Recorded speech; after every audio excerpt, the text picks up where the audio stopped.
Friends, good morning. अभी 11 बज रहे हैं और बस मैं अपनी स्टडी स्टार्ट ही करने जा रही थी कि मुझे आपके क्वेश्चन के याद आ गए, तो मैं सोची कि आपके साथ वो शेयर कर ही देती हूँ। और हम सब इतनी कम टाइम में किस तरह से पेपर 2 का तैयारी कर सकते हैं उसके बारे में, और कैसे मैं सेट लगाती हूँ, ये सब आप हमसे पूछ रहे थे। तो बस मैं उसी की आज मैं आप सभी को बताऊंगी कि मैं किस बुक से स्टडी करती हूँ और सेट कहाँ से लगाती हूँ। तो अभी जैसे हमारे पास बहुत कम समय है, तो मैंने ना कुछ ये वाली जो आप मेरी बुक्स देख रहे हैं ना, इस तरह के 2 कॉपी है मेरे पास, जिसमें कि मैंने पूरी नोट्स कंप्लीट करके रखी है जो मैं ऑफलाइन क्लास करती थी। तो इसमें मैंने खुद से अपने से लिख के रखा है, ताकि मैं इसे कम टाइम जब मेरे पास हो तब मैं रिवीजन कर सकूं। इसी टाइम के लिए मैंने इसे बना के रखा था, तो इससे मैं अभी रिवीजन कर लेती हूँ। और यही मेरा ये है कि कम टाइम में इसे मैं इस तरह से रिवीजन करती हूँ। जैसे कि आप देख सकते हैं, इसमें विलियम शेक्सपियर के लिखे हुए हैं नोट, इधर उनके हैमलेट के लिखे हुए। तो ये एक एक पेज में ना इतनी बड़ी है तो आ जा रही थी। और कुछ मैंने इस तरह से मिडिल मार्च का ड्रॉ किया है चार्ट, और इस तरह से मुझे कैरेक्टर भी याद रह जाती है। तो इस तरह से मैं अपनी स्टडी को करती हूँ। और भी कुछ नोट्स है जो कि मैंने प्रिंट आउट निकाल के रखा है, तो उससे भी मैं पढ़ लेती हूँ। और मैं एक सबसे ज़्यादा इस बुक को पढ़ती हूँ क्योंकि इसमें ना कंप्लीट सिलेबस है। जिस तरह से हमारा सिलेबस डिज़ाइन किया गया है उसी तरह से इसमें पूरा डिट्टो सारे मैच करते हैं और सारा कुछ दिया हुआ है। तो मैं इस बुक से करती हूँ। और इसमें ना एक पुराने ईयर मतलब जो पिछले ईयर के हैं उसके क्वेश्चन दिए हैं। टोटल ये देख सकते हैं, झारखंड के पिछले ईयर के क्वेश्चन दिए हैं। तो इसको भी मैं सॉल्व करती हूँ और देखती हूँ कि इसमें कितना मेरा बन पाता है। साथ ही साथ इसमें पूरा एक चैप्टर का डिटेल दिया हुआ है, और उसकी डिटेल के साथ साथ यहाँ पे ना क्वेश्चंस दिए हुए हैं जिसको मैं सॉल्व करती हूँ। ये सारे मैंने सॉल्व किया है और इसी तरह से मैं सेट लगाती हूँ। इसमें कोई भी एक्स्ट्रा मॉक टेस्ट वगैरह उस तरह से नहीं दिया है जिसको कि मैं सेट लगाऊँ। मैं एक एक टॉपिक को पढ़ती हूँ, फिर उसके बाद इसमें सेट लगाती हूँ और अपना रीचेक करती हूँ। तो इस तरह से इस बुक में कर लेती हूँ। और साथ ही मैंने रखा है ये एक बुक। ये बुक यहाँ के लिए सही नहीं है, ये भी पीजीटी को कंबाइन करके इसके सिलेबस को तैयार किया गया है।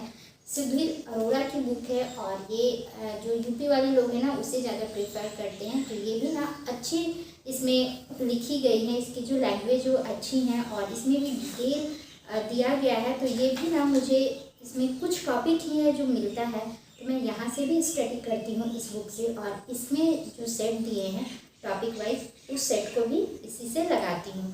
साथ ही इसमें ना एक क्विक रिवीजन ऑफ ऑथर दिया है जो कि बहुत ही बेस्ट है हमारे लिए, और जो बाकी और सब चीज़ें की तैयारी कर रहे हैं उसके लिए। तो ये क्विक रिवीजन ऑथर वाला से भी मुझे ना सवेरे की एक जगह ड्रॉ किए हुए मिल जाते हैं, और उससे मुझे ऑथर्स के बायोग्राफी, उनके बर्थ, डेथ, अवार्ड और जितने भी कुछ होते हैं उनके राइटिंग किस ईयर में, वो सारी चीज़ें मिल जाती है एक जगह पे, जिसको कि मैं अच्छे से रिवीजन कर पाती हूँ और उसे मैं पढ़ पाती हूँ और उसके बाद फिर सेट लगा पाती हूँ।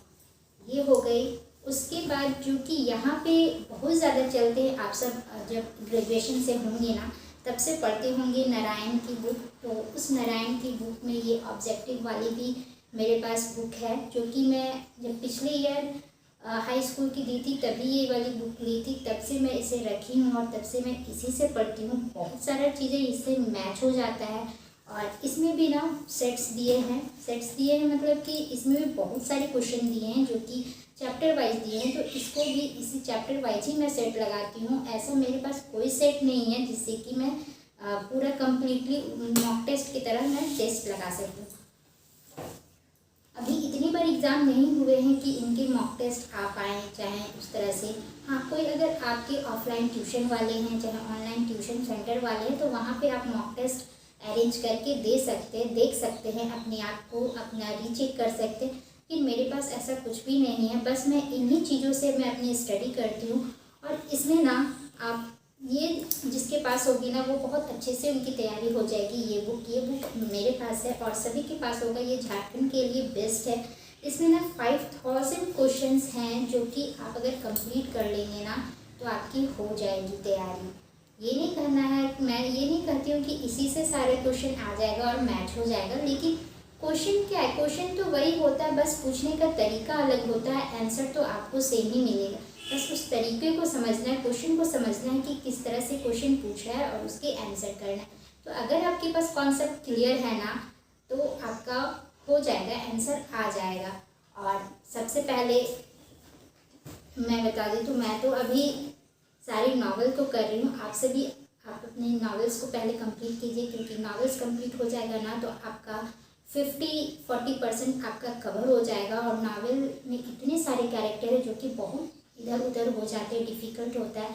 तो एक कहानी की तरह अगर आप याद कीजिएगा ना, 1 बाय 1 करके कैरेक्टर को याद कीजिएगा तो वो आपकी मेमोरी में रहेगा और इस तरह से आप बहुत ज़्यादा से ज़्यादा क्वेश्चन को कर सकते हैं। तो मैं ना अभी चार्ल्स डिकेंस को पढ़ रही हूँ, उनकी नॉवेल्स को पढ़ रही हूँ, साथ ही उनकी बायोग्राफी भी पढ़ रही हूँ। ये दोनों से क्वेश्चन काफ़ी अच्छे आ जाते हैं और इससे मैं कर रही हूँ। तो एक एक करके नॉवेल को मैं करूँगी, फिर उनकी बायोग्राफी करूँगी, फिर मैंने अभी रोमांटिक विक्टोरियन तो कर लिया, लेकिन फिर उसके बाद मैं उन दोनों को रिविज़न करूँगी, साथ ही एक एक सेट लगाते जाऊँगी। बस इस तरह से मेरी प्रिपरेशन चल रही है। और आप सबकी कैसे चल रही है वो मुझे कमेंट करके बताइएगा। वीडियो अगर हेल्पफुल लगती है तो वीडियो को लाइक कीजिएगा, सब्सक्राइब कीजिएगा, बेल आइकन को प्रेस कीजिएगा ताकि मेरी सारी नोटिफिकेशन आपको मिलते रहे। तो आप भी अपना प्रिपरेशन इसी तरह से करते रहिए। All the best, bye bye, take care.